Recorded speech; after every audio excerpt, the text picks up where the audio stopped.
можеше да има кандидати. Председателката на државата, Гордана Силјановска-Давкова, ниту денеска не сакаше да каже кого во собранието ќе предложи за иден гувернер на Народната банка. Тоа ќе го стори утре.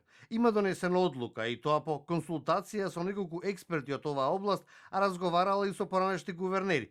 Силјановска-Давкова додава дека освен прашањето за гувернер, многу е битно и кој ќе биде на заменичките места, бидејќи според неа важно е со кого шефот на Централната банка да има соработка и кој ќе го менува кога тој или таа ќе бидат отсутни. Уште повеќе би сакала јас да можеше да има кандидати, ама тоа не е можно секогаш. Се разбира дека во оваа област е потребна соработка. Вие знаете дека во така наречените неизвршни членови ќе влизат оние предложени од владата. Ние сме имале среќа во оваа држава и одлично сме се однесувале кон оваа функција. Одете наназад да видите дека сме имале добри гувернери, тоа го кажуваат и странските евалуатори.